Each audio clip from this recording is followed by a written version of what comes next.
the ARCS Precision Medicine Summit Series and Community of Practice.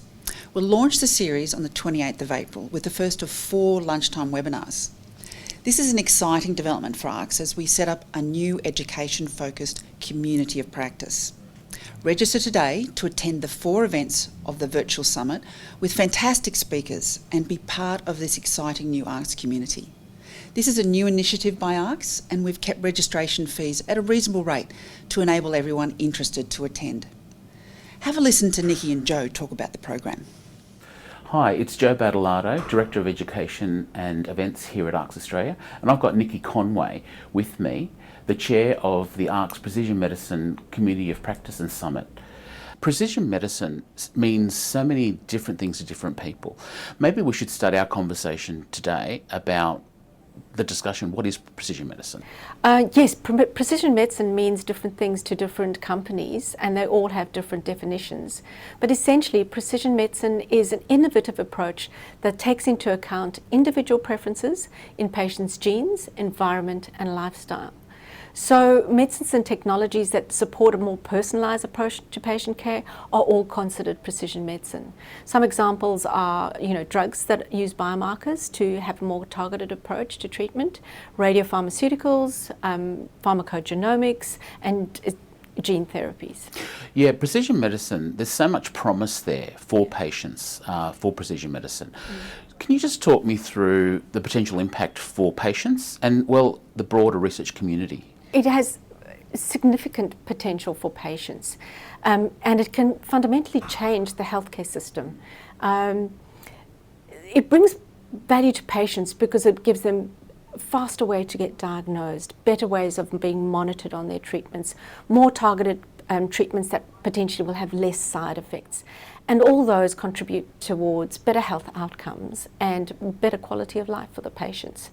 But it will change the way we work within industry because our clinical research programs are changed. We've got smaller cohorts, more complex data, multiple endpoints that we need to consider. Then that flows into our regulatory process and our reimbursement process. So it goes across the whole continuum of the development cycle.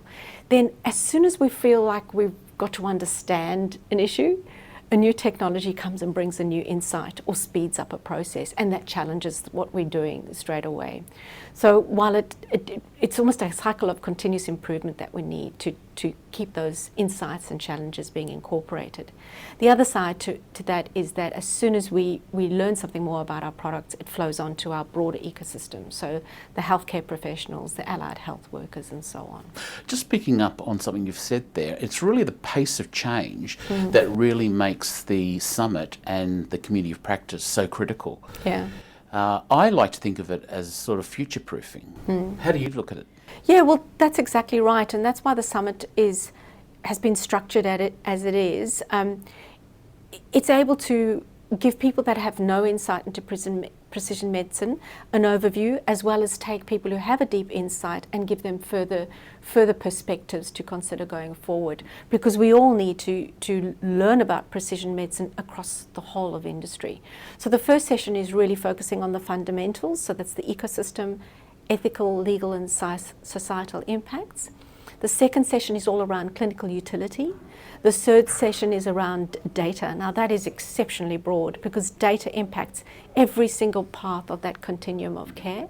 And then the fourth session will bring together a series of industry leaders that will talk about how it impacts their work practices, how it changes their day-to-day work. And then following the summit, Nikki, the community of practice would then meet quarterly through a formal meeting, and also members of the community of practice will actually have curated information.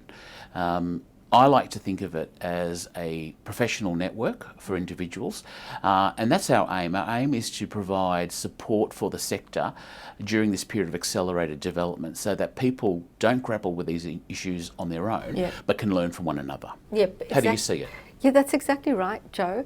I see it as a forum where people can bring together the issues that they're dealing with and share it and debate it. And then we can get guest speakers in to lead discussions, to solve issues. And so it is a way of, one, keeping members up to date, because there's a lot happening, and we'll bring what's happening in Australia and globally into the forums, then provide them with education to solve some of those issues for them, and then they can take those back into their companies. And we're looking for people to come from the whole spectrum of pharmaceutical and medical technology industries. So whether you're in clinical research, regulatory, health economics, marketing, sales, leadership, being part of the forum should help you integrate the understanding about precision medicine into your workspace, and then that will flow back into your organisation. So it's really about, coming in, learning, and then integrating it back into your company. Thank you, Nikki. That was really quite an insightful conversation. Please go to the ARCS website to learn more about the program and speakers. Look forward to welcoming you there soon.